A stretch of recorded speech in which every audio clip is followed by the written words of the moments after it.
Hello friends, welcome to Nandkishore classes. आज का lecture बहुत ही इंटरेस्टिंग होगा। ध्यान से देखिए, रीजनिंग का एक बहुत ही इंटरेस्टिंग क्वेश्चन है। यहाँ पर कुछ नंबर्स हैं, सीक्वेंस में लिखे हुए हैं, क्वेश्चन मार्क नजर आ रहा है आपको। यहाँ पर कौन सा नंबर होना चाहिए ये आपको बताना है। ट्राई कर सकते हो आप, 4 ऑप्शंस हैं, जिसको पता लग जाए कौन सा आंसर है बिल्कुल बताइए और कंपेयर कीजिए। अभी हम सॉल्व करेंगे, देखते हैं फाइनल आंसर इसका करेक्ट क्या है।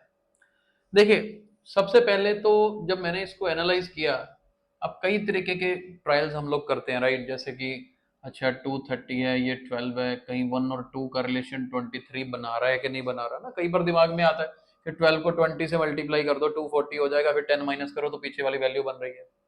लेकिन यहाँ गड़बड़ हो जाती है, 10 को 20 से मल्टीप्लाई करते हैं 200 तो बनता है, लेकिन माइनस करने के बजाय फिर 10 प्लस करना पड़ता है। तो अल्टीमेटली समझ नहीं आता भी प्लस करूं कि माइनस करूं। ना ही यहाँ पर कुछ ऐसा रिलेशन बन रहा था 230 का 12 के साथ जिसको आगे सिमिलर वे में चलता हो, पैटर्न बनता हो और अप्लाई कर सकते हो, वो नहीं बन रहा है यहाँ पे। तो ट्राई करने का भी जरूरत फिलहाल नहीं है। बाकी हाँ, अगर कुछ ऐसा मिल जाए तो मुझे बड़ी खुशी होगी कि जो मुझे नहीं पता चला शायद आपको पता चल जाए, तो मुझे सीखने को मिलेगा।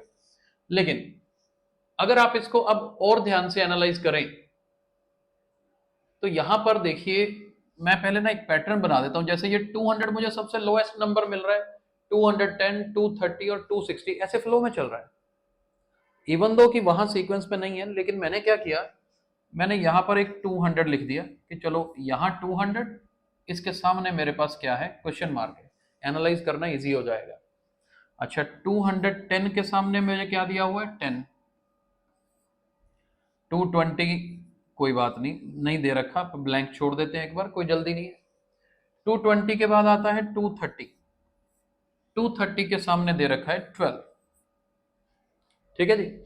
इसके बाद मैं यहां लिख रहा हूं जी 240, कोई बात नहीं, नहीं पता ना क्या है, एक बार ब्लैंक लिख देते हैं। फिर 250 और बाद में 260। हाँ, 260 के लिए मेरे को 15 दे रखा है। 1 मिनट में आंसर आएगा अगर एनालाइज ठीक से कर लिया तो। अभी भी मौका है, अभी भी आप देख सकते हो और बताइए क्या आंसर होगा, पता होना चाहिए आपको।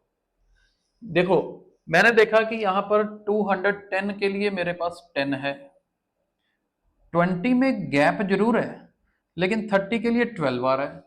अब क्यों ना 10 के बाद, हो सकता है यहाँ 11 होता, बस मेरे दिमाग में आ रहा है कि 10 के बाद अगर 11 होता तो 11 के बाद 12, और यहां भी देखूं तो 13, 14, 60 के लिए 15 बन रहा है कि नहीं बन रहा है। यानी कि ये देखो 210, 20, 30, 40, 50, 60, इधर ये वैल्यू सीक्वेंस में चल रही है, तो इधर 10, 11, 12, 13, 14, 15 भी बन रहा है। नो डाउट कि ये वाली लाइन, ये वाली लाइन और ये वाली लाइन यहाँ गिवन नहीं है, लेकिन पैटर्न पढ़ने के लिए इसको दिमाग में रखना बहुत जरूरी है। अब आप अगर देखो, अगर इसी पैटर्न में चलोगे तो बताओ यहाँ पर क्या आएगा। अब तो समझ आ गया होगा, सीक्वेंस में चढ़ रहे हैं तो यहाँ पर क्या आएगा, 9।